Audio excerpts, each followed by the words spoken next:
how what are the circumstances leading to the renunciation or what are the circumstances leading to Parikshit Maharaj becoming a king.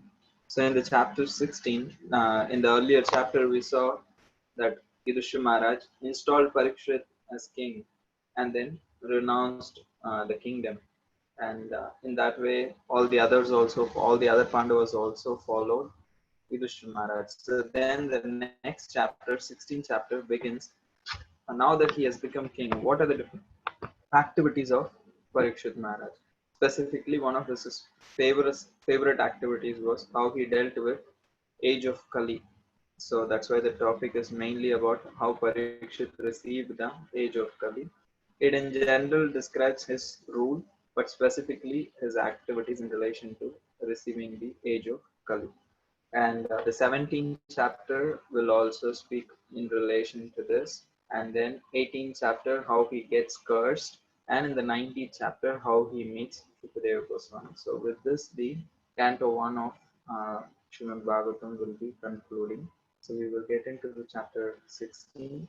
So here in this chapter, how Parikshit received the age of Kali, we will see how Parikshit Maharaj was an ideal king, how did he rule, and also after that, Shaunaka Rishi asked some questions to Suta Goswami in relation to Parikshit Maharaj's rule. So to that answer, he explains, Suta Goswami explains how Parikshit Maharaj conquered different directions and what was the conversation that happened between Dharma and Madara, what is its significance in relation to Kali being received by Parikshit Maharaj, we will see.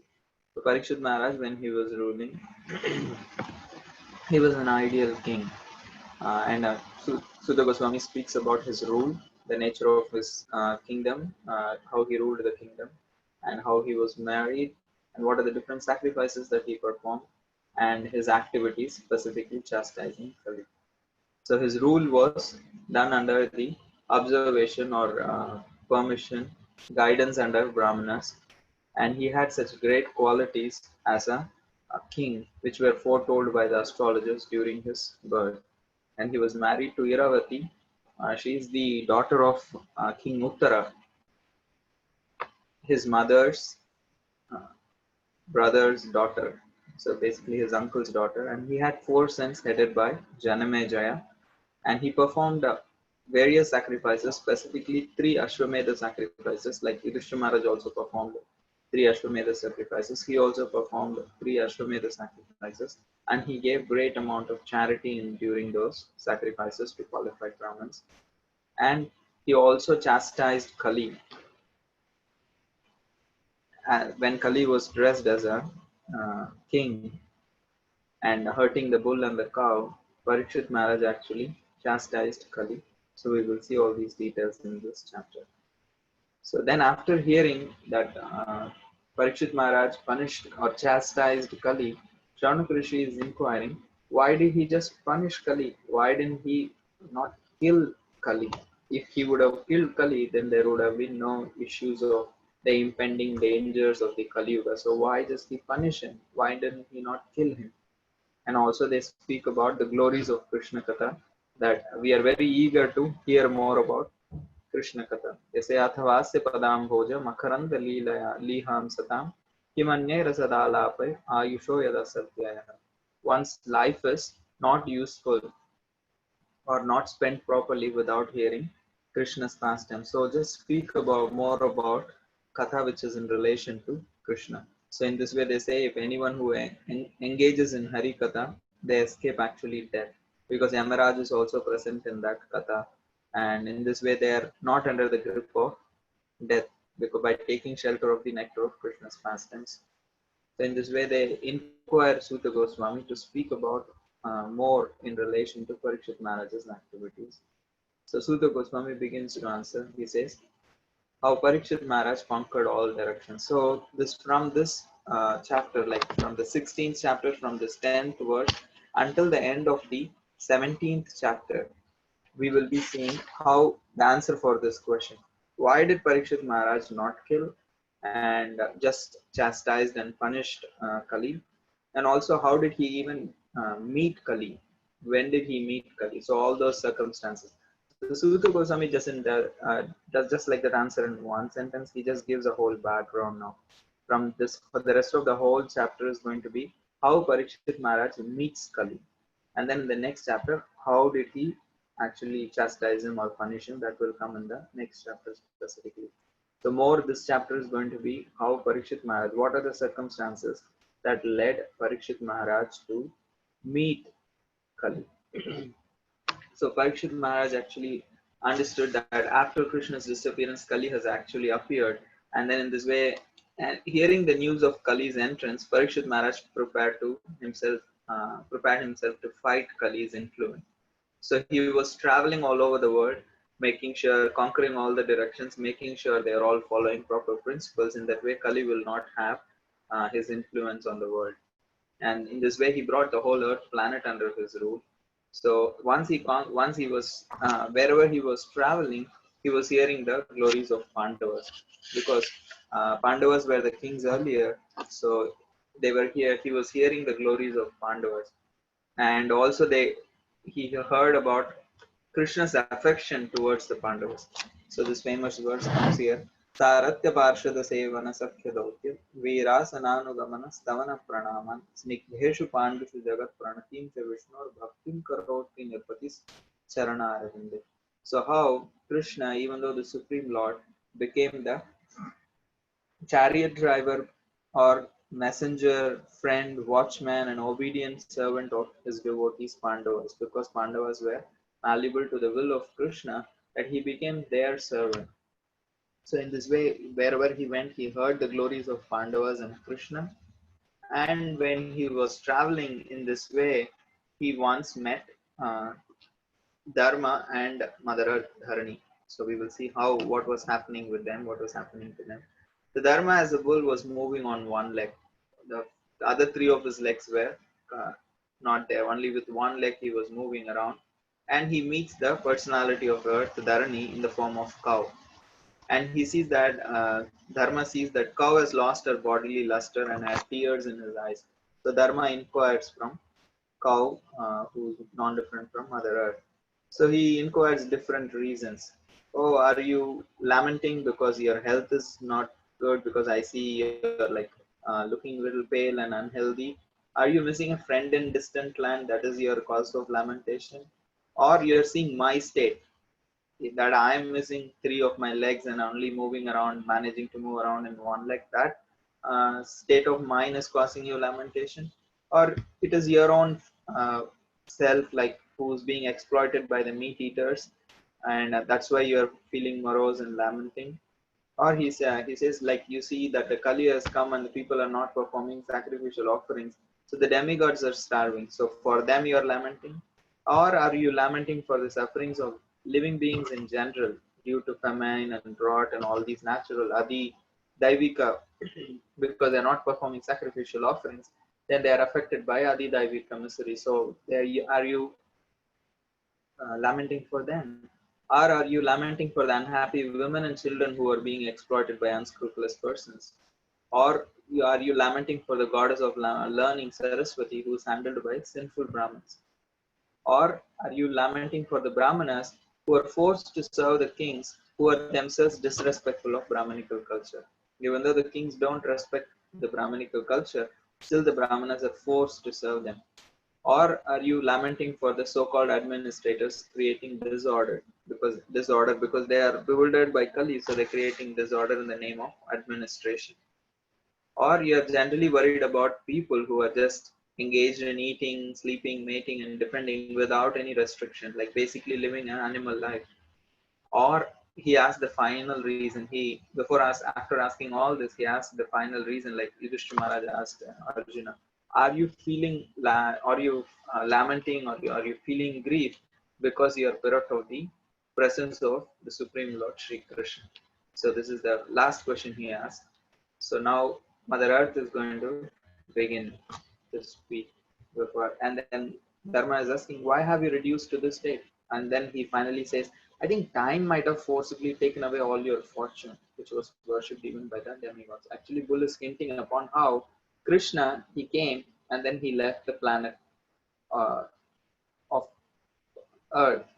So in this way, with the time, Mother Earth, whose opulences, when Krishna was present, she was decorated by the footprints of Lord Krishna. So that was even worshipped by demigods. Now that he has disappeared, I think you have lost your fortune. Is this just the force of time? So in this way, Dharma questions Dharani, Mother Earth, in the form of a cow. So now from verses 25 to 36, Mother Earth expresses her pain of separation from the Supreme Lord. That is the main reason that Dharani was not answering anything, because they were not the actual, they were also reasons, but the main reason was Lord Krishna's disappearance from this planet. That is why all the other reasons actually came about.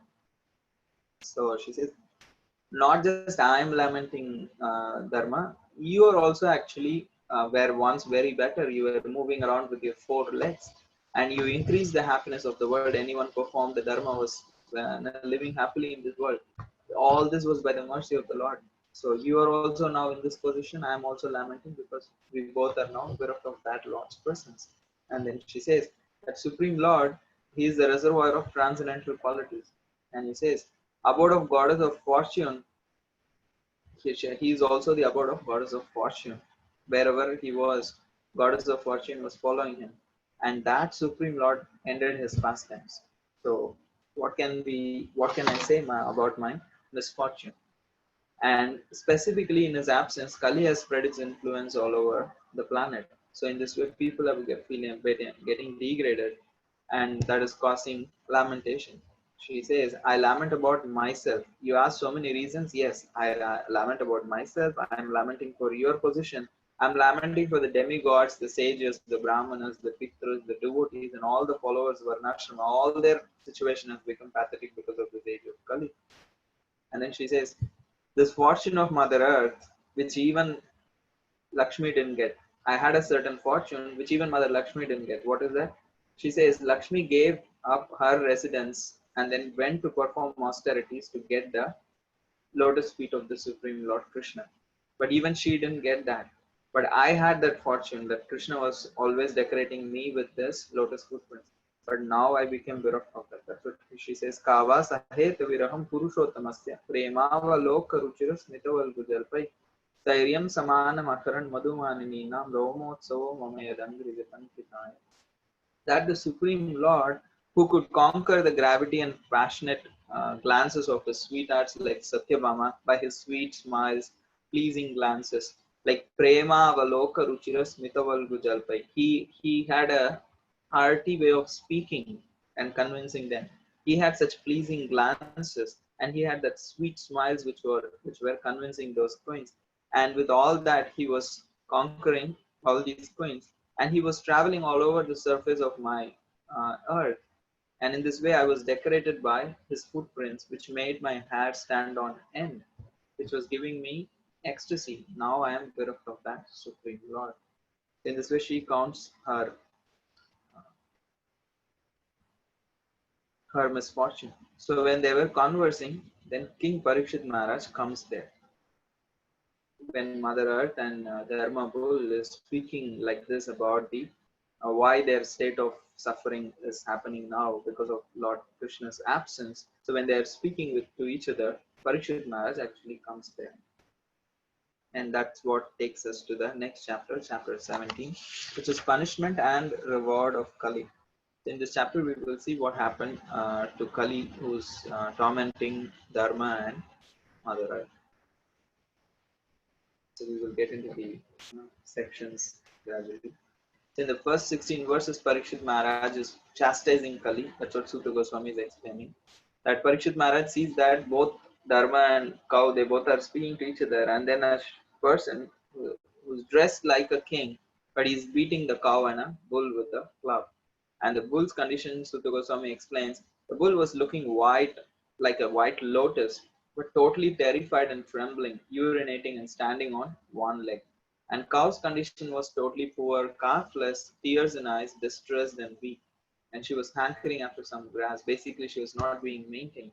So then Maharaj Parikshit sees this and then he's totally shocked that how can any something like this happen in my kingdom? So he angrily speaks to Kali.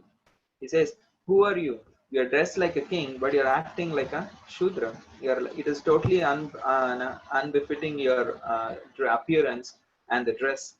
and your activities. He says you look so strong and you are trying to kill these helpless cow and bull. So who gave you this charge, or who gave you this permission to do this? So he says you are a culprit because you act like a you dress like a king, but you're acting not like a king. So you're a culprit and you deserve to be killed. So he takes out his sword to kill the Kali. So, and then before that, Parikshit Maharaj confirms with the bull and the cow that he is the perpetrator of this problem that they are having. So before punishing Kali, he wants to confirm with the bull and cow that Kali is responsible for their miserable condition. So then he asks, uh, Parikshit Maharaj asks the bull. So then Dharma replies to Parikshit Maharaj saying, "You are asking me the cause of my suffering. Many different people have different opinions. Some say it is because of one's own self is the cause of one's suffering. Some say superhuman powers or planets are the cause of one's suffering. Some say one's own activities, one's own sinful or good activities is sinful activities specifically is the cause of suffering." And he says the nature, material nature, the world is designed in a way that it produces suffering. Some say no one can ascertain the cause of distress by argumentation, imagination, and words. So I really don't know what is the cause of my suffering. You please judge for yourself. So hearing this, actually Parikshit Maharaj is not getting upset. Like, I'm trying to help you and you're not even answering directly. So we might get like disturbed. What is this? I'm trying to help you. Why don't you just answer that this person is the cause of your suffering or not? But Dharma is making a point that how it is not so easy to say what is the cause of one's suffering. So because he is Dharma, he clearly knows how it is. You can't just be clearly say, oh, this person or this thing is particular cause of my suffering. So Parikshit Maharaj understands, and he says, as Dharma, I think you are the personality of Dharma because you properly know the Dharma and you are not identifying the cause, because sometimes just by the blame one also gets the same destination as the perpetrator of the misery. So in this way he says, you had four legs: austerity, cleanliness, mercy, and truth when Lord Krishna was here, and the three legs are broken down. You're just left with one leg of truthfulness, and even that is being destroyed by Kali. So Kali is trying to destroy even that one leg. So in this way, Parikshit Maharaj consoles Dharma. Previously, the Lord actually relieved the burden of earth, and it was most auspicious in all ways. And you were also very much scared by the Supreme Lord. Now the chaste earth being abandoned by the Lord laments her future and is being ruled by lower class men like this Kali posing as rulers. I will do something about this. So in this way, he consoles both Dharma and Mother Earth. And then Parikshit Maharaj begins to chastise Kali. He wants to kill Kali. But what Kali does is he surrenders to Parikshit Maharaj. So Parikshit Maharaj asks Kali to leave his kingdom. But Kali asks, everywhere is your kingdom. So how do I leave? Then Parikshit Maharaj, he requests, give me some place where I can live. Then Parikshit Maharaj gives him 5 places. So we will see these details. So Kali surrenders because Parikshit Maharaj took up a sword to kill Kali. So Kali became immediately alarmed, and then he understands that if I have to live, then I have to take shelter of Parikshit Maharaj. So he immediately surrenders to Parikshit Maharaj, seeing him ready to kill him. So in this way, now that Kali has surrendered to him, so Parikshit Maharaj speaks to him. He says, now that you have surrendered, don't fear for your life. But since you are either you are adharma person, wherever you are, there is adharma. You cannot remain in my kingdom. You have to get out. So else there will be adharma in my kingdom. So he says you can't stay in a place of dharma and truth, and in this way you have to get out of my kingdom. And Kali was trembling with fear and said, now I have surrendered to you. You please give me a place to live. But you are saying get out of your kingdom, but everywhere is your kingdom. You have conquered all the directions. So what place, where is the place for me to stay? Please, I have that now, sir, taken your shelter. You give me some place to stay permanently. And Parikshit Maharaj understands the plan of the Lord, that Kali is also an effect of time. It's the flow of time. So time cannot be stopped. Time actually is cannot be checked by any influence. So he understands it's also the power of Lord. So he needs to, and he also understands one important aspect of Kali, that how in Kali, anyone who is, there is a good quality of Kali, so we will see that in the coming verses. So he says, now that you have taken my shelter, you can live wherever there is gambling, drinking, prostitution, and animal slaughter. And Kali begs again, in your, I don't see any place in your kingdom where all these things are happening. There is not enough place for me to live now, because these things are not actually happening much in your kingdom.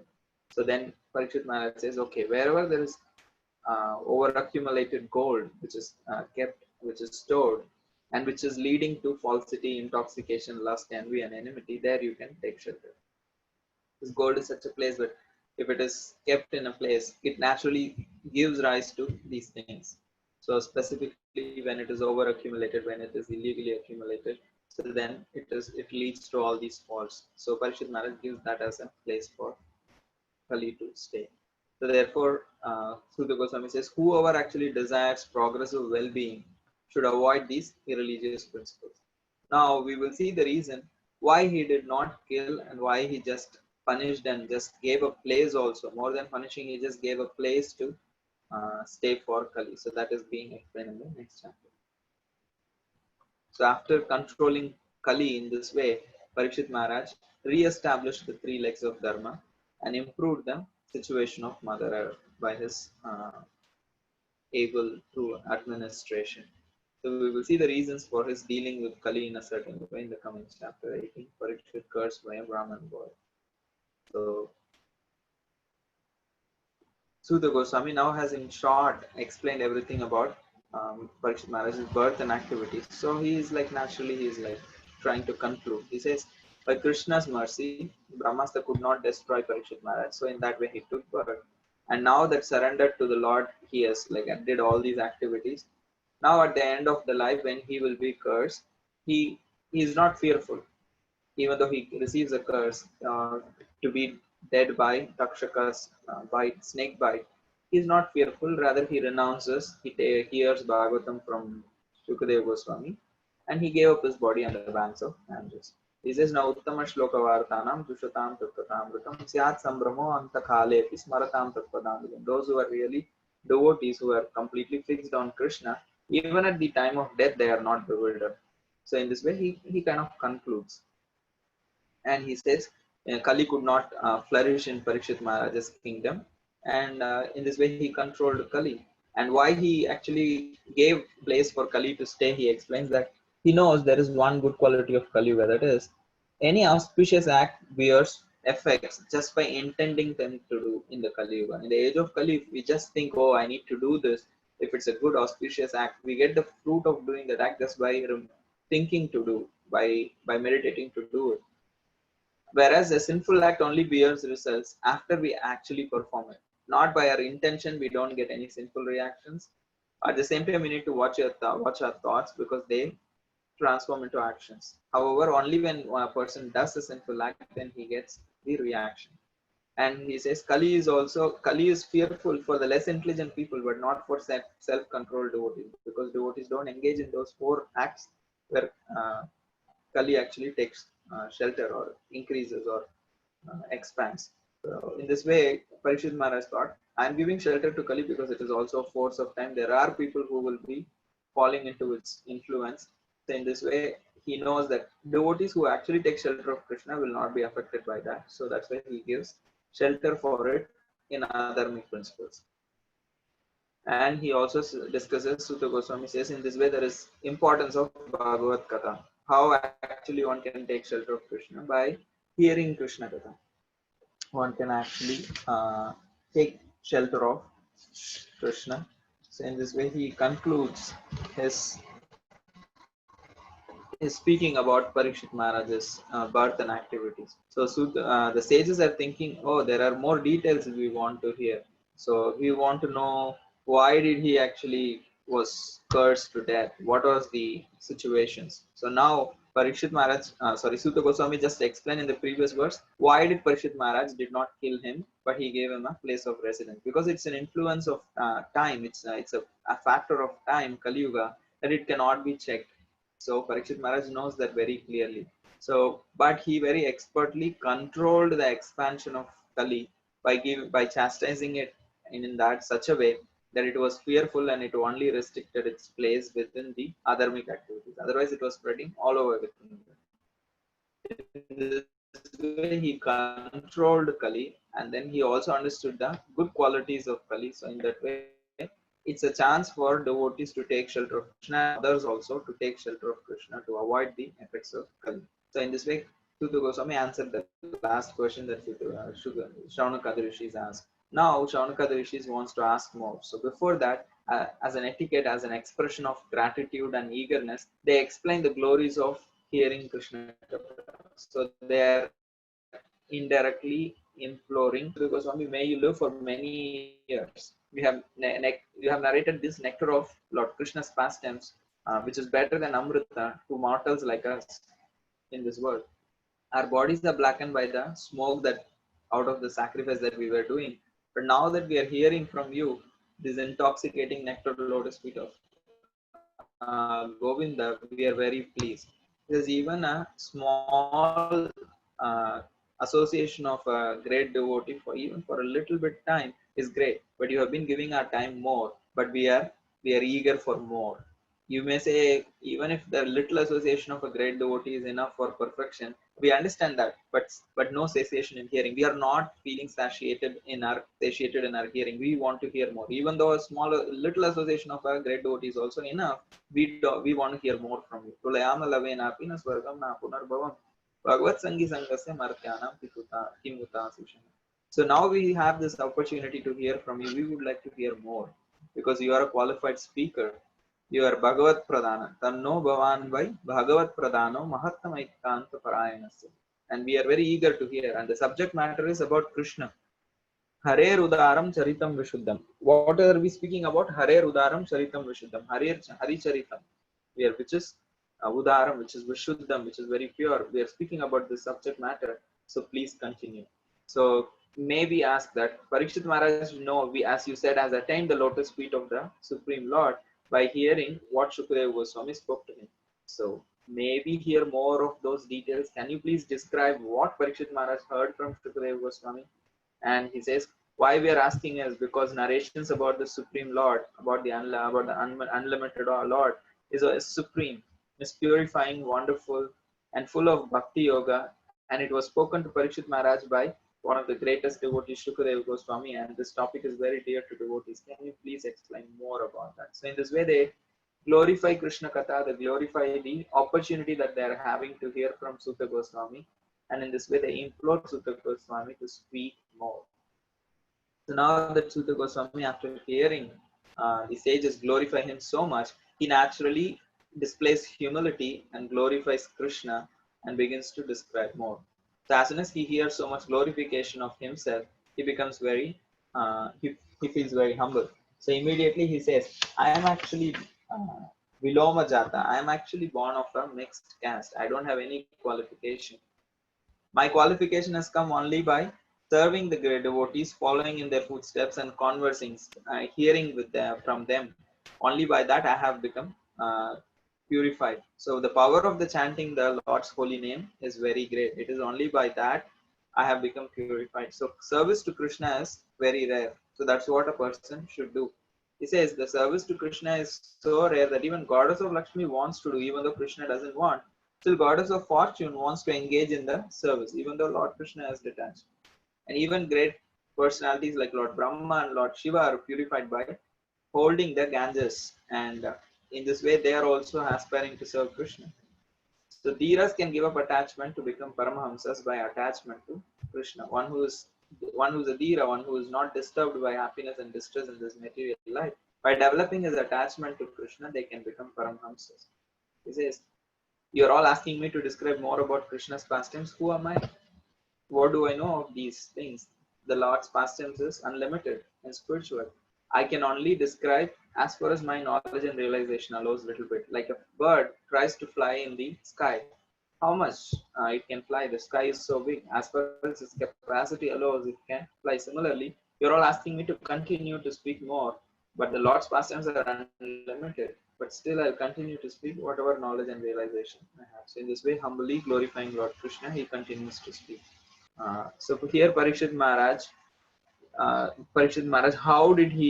was he cursed? What are the circumstances that led him to be cursed by Shringi? That's what is being That's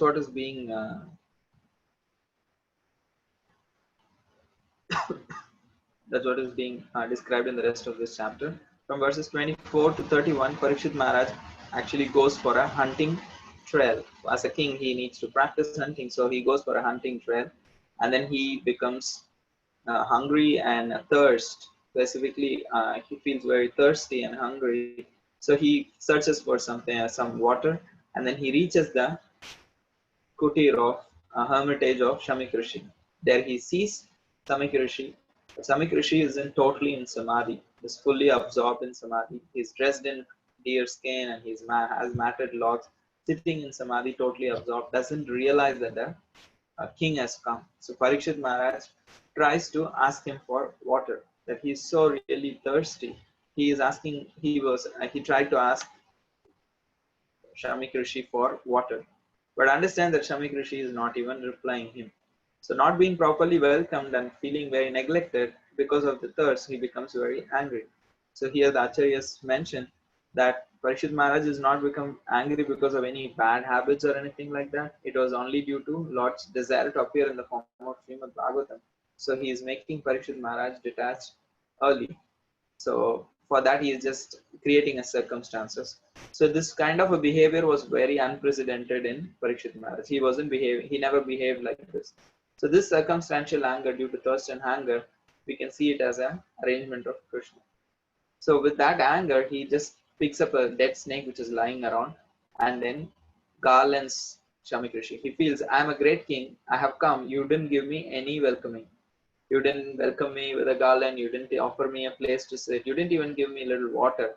So let me welcome you. Let me respect you by garlanding with this dead snake. So you didn't at least do anything for me. Let me do something. So in a kind of a momentary thing, he just does that. And he's even worrying. Like he's even confused. Is he actually in samadhi or he's just feigning trance to avoid receiving me? So in this confusion, he just garlands him with the snake and then leaves the place in anger. And Shringi, the son of Shamik Rishi, was playing with his friends in the forest. So he comes to know through one of his friends that Parikshit Maharaj came and then garlanded his father with snake and then left. So Shamik Rishi gets very angry and then he actually chastises Parikshit Maharaj there and then he curses Parikshit Maharaj to die in 7 days being bitten by snake. So then Shringi runs to see his father. So once goes and sees there, he sees a snake around his father's neck. He cries, and then he also has, in this anger, he just cries. And Shamik Rishi comes out of his samadhi, hearing the cry of his son, and then inquires him what has caused him to cry. Is there anything problem while playing? What happened? And then he sees the snake surrounding his, and then he throws it, and then asks, "What happened? Why are you crying?" And Shringi explains the whole thing that what happened, and then he explains about the curse that he made. Then Shamik Rishi actually feels very bad. He says, "You did a big mistake." He regrets for the curse that his son did. He says it is very, very bad to abolish a great monarchy like Parikshit Maharaj. Only by his protection that all the citizens are living properly, I'm able to perform. People like me are engaging in austerities and all the sacrifices are going on properly. So abolishing a monarchy like this will result in Varna Shankara and the whole society will go into a bad state. But he understands that his son is so immature, and then he doesn't understand all these things. That how when a great personality does some mistakes, it could be easily overlooked because they are performing a great service.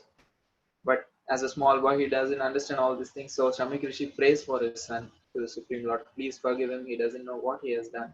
And he says the devotees are very forbearing. They are very tolerant. I'm sure that Parikshit Maharaj will not counter curse Shamik Rishi and Shringi, and he will be ready to forgive. So devotees are very forgiving. So Krishna, you also forgive this boy. And he didn't take the king's insult seriously at all. He actually was so feeling bad that his son did that. So he could have directly went and met Parikshit Maharaj and explained the situation and asked him to retract the curse. But Acharya is right how he was already feeling so bad. He understood even if he goes and says he won't, Parikshit Maharaj will not retract his curse.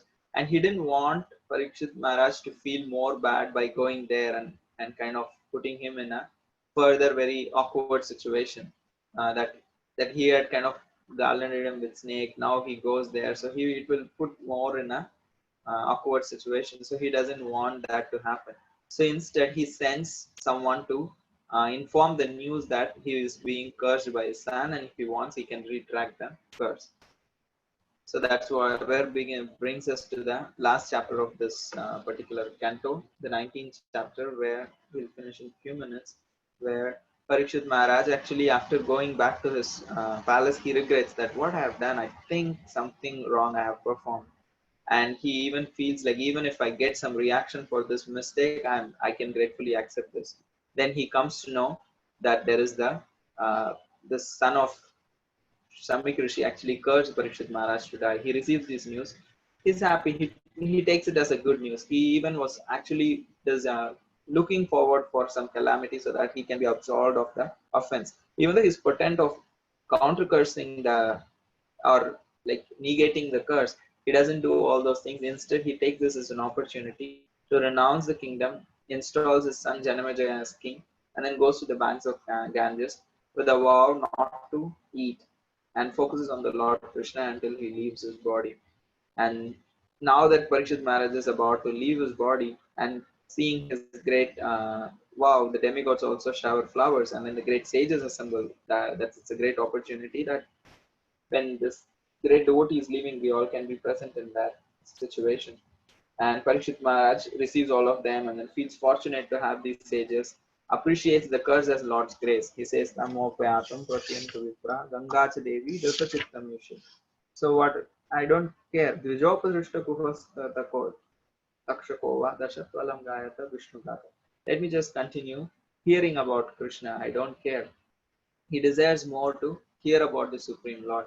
And his ideal aspirations at this point was Punascha Bhuyat Bhagavati Anante Rati Prasangas Sadasrayeshu Mahatsu Yamyam Upayami Srishtim Maitrastu Sarvatra Namo Dvijebhya.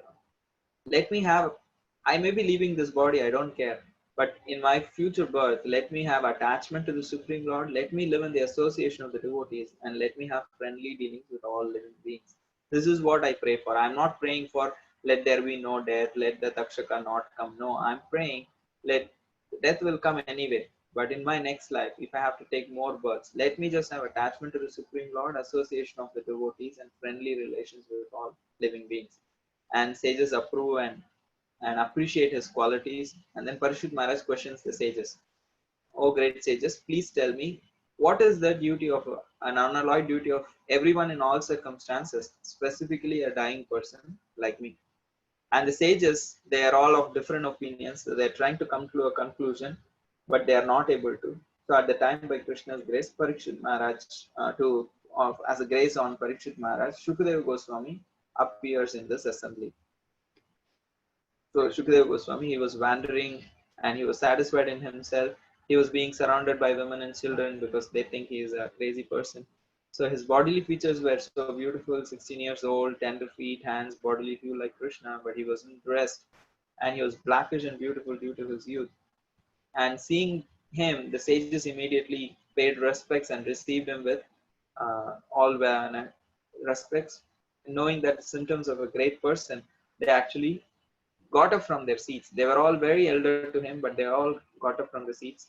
And Parikshit Maharaj also welcomes Shukadeva Goswami, bows his head, offers the exalted seat, and all the sages accept Shukadeva Goswami as the speaker unanimously. They all agree to the whatever Shukadeva Goswami says will be the best. They immediately come to this conclusion. Earlier, they couldn't come to a conclusion for Parikshit Maharaj's questions. So they realized Shukadeva Goswami is the perfect person to answer these questions. So Shukadeva Goswami is very intelligent, ready to answer any questions of Parikshit Maharaj. Parikshit Maharaj in various verses shows his humility and gratitude for Shukadeva Goswami's presence. And he prays to Shukadeva Goswami, O Guru of Saints, you're such a great soul, you need not come here. We are actually kings, we are lower than, we are actually worldly people. Great devotees like you need not come, but by the grace of Krishna, we are having your presence. That Krishna is merciful to the Pandavas, and I have any kind of some connection with the Pandavas. That's why he is merciful to me. And the proof is that you are here today at this point of my life. And he says, please show the way of perfection for all persons, and for especially for one who is about to die. He asks the same question to Shukadeva Goswami. And Shukadeva, he asks more, like, please explain what a man should hear, chant, and remember and worship at the time of death, and what he should not do. So then Shukadeva Goswami, after hearing Parikshit Maharaj's questions, is ready to reply. So Parikshit Maharaj glorifies Shukadeva Goswami, saying, you actually don't stay for a long time in any place. You just stay enough to milk a cow, but please stay here and answer for the rest of my 7 days. Please stay here and answer me my questions. In this way uh, I can achieve perfection of life. Please stay more. So then Shukadeva Goswami, taking this particular request of Parikshit Maharaj, pleased by his question, begins to reply to his questions, which are, what is the perfect thing to hear, chant, and remember and worship for people in general, and especially those who are about one is about to die, what one should not do. So he's trying to, he will explain an answer for this question from Canto 2. So with this we are completing the chapter 19 of Canto 1. So in this way, we saw how the sages assembled in the Naimisharanya forest and asked different questions to Suta Goswami. And while answering, he spoke about Srimad Bhagavatam. So the sages asked about Bhagavatam and Parikshit Maharaj and Shukadev Goswami. And Suta Goswami explained the history of Srimad Bhagavatam from chapters 4 to 7. And then he explained Maharaj Parikshit's birth, the circumstances which were surrounding Maharaj Parikshit's birth from chapter 7, 8, 9, 10, 11, 12. And then how he became king, the circumstances which made him, because of which he became the king. That was explained from chapter 13, 14, and 15. And after becoming king, what are his activities, specifically of how he dealt with Kali, that was explained in 16 and 17. And in the 18th chapter, we saw how he got cursed. And in the 19th chapter, how he met Shukadev Goswami and asked questions. So from Canto 2, we will be, Shukadev Goswami will be answering the questions of Parikshit Maharaj. So thank you all very much for joining this session for 6 weeks. Grateful to all of you for this opportunity. Grantara Srimad Bhagavatam ki jai. Srila Prabhupada ki jai. Hare Krishna, Krishna Krishna, Hare Hare. Hare Rama, Rama Rama, Hare Hare. Does anyone have any questions at this point? Otherwise, we can close this session.